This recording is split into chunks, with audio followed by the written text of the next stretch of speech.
안녕하세요.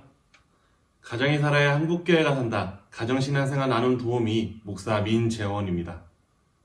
이번 주 우리 고등부에 하나님께서 주신 말씀은 누가복음 15장 11절부터 32절. 제목은 사람들의 손입니다.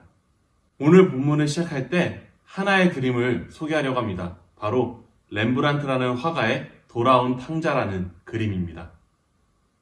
이 렘브란트는 빛과 어둠의 마술사라 불리는 화가입니다. 이 그림에는 6명의 사람이 나옵니다. 그중 이 영상에서는 주인공 3사람, 지금 가장 빛이 많이 받고 있는 이 3사람에게 초점을 맞춰보려 합니다. 바로 아버지와 첫째 아들, 둘째 아들입니다. 성경 속 이야기를 모두가 다 잘 알고 계시듯 이 둘째 아들은 아버지가 돌아가시지도 않았는데 아버지에게 유산을 요구했던 배은망덕한 아들입니다. 이 아들은 욕심이 있었고 야망이 있었습니다. 이 야망이 있었기 때문에 그 야망을 가지고 자기는 성공할 거라고 떠났지만 다 실패하고 향락에 빠져 살다가 결국 거지가 되었죠. 이 둘째 아들은 이렇게 생각했습니다. 우리 아버지의 종도 이렇게 비참하게 살지는 않았었는데, 그래서 아버지에게 종이라도 삼아달라는 생각으로 이렇게 돌아옵니다. 하지만 그를 냉정하게 맞이할 줄 알았던 이 아버지는 이 둘째 아들을 따뜻하게 맞이해 줍니다. 그 장면을 표현한 이 그림을 보면은 이 둘째 아들은 다 낡은 옷을 입고 있습니다. 그리고 보시면 신발도 다 떨어져서 벗겨져 있기도 합니다. 그리고 그 아버지는 오늘 본문에서 이 신발도 다 떨어지고 옷도 다 떨어진 이 둘째 아들에게 새 옷과 새 신을 신겨줍니다. 이런 미술이나 영화 이야기에서 신발을 클로즈업해서 보여줄 때 이 화가나 감독은 그 장면을 통해서 이 사람의 정체성의 변화가 있다는 것을 암시합니다.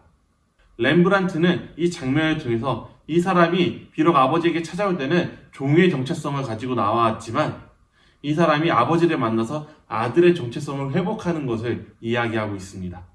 그리고 그런 글을 보는 첫째 아들의 인면은 뒤틀려져 있습니다. 그리고 자기의 분을 눌러 닫는 듯 두 손을 꼭 쥐고 있습니다. 그리고 그는 꼿꼿이 선 이 막대기를 꾹 잡고 있습니다.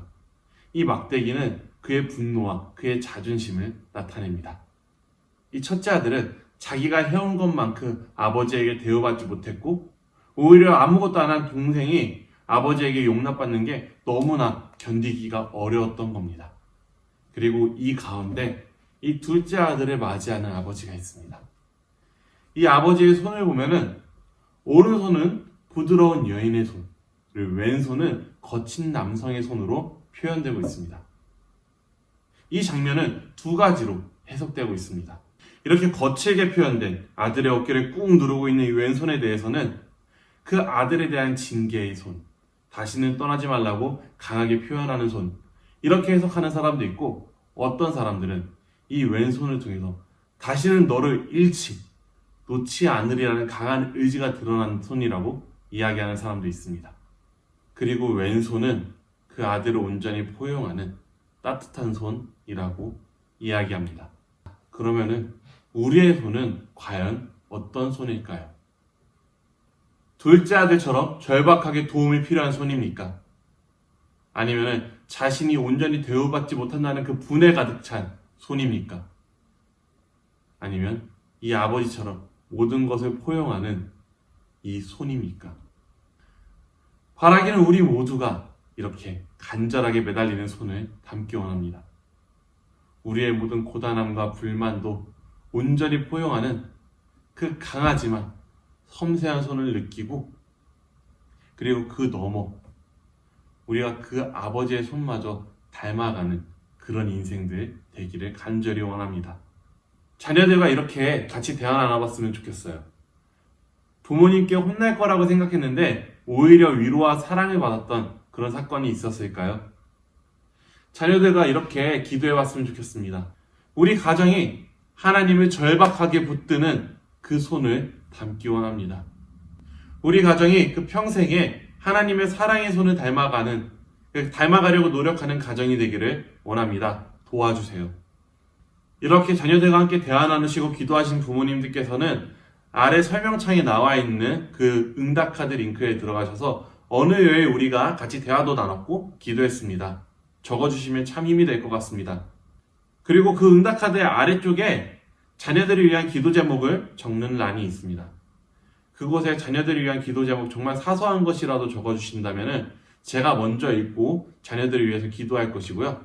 그리고 나눌 수 있는 내용들을 우리 선생님들과 함께 우리 자녀들을 위해서 기도하도록 하겠습니다. 그렇게 우리가 함께 기도함으로 우리 어메이징 고등부의 학생들과 선생님들 그리고 우리 학부모님들이 함께 우리 교회를 믿음의 명문가정을 세우는 교회로 세워나가기 원합니다. 그럼 다음 주 이 시간에 다시 뵙도록 하겠습니다. 감사합니다.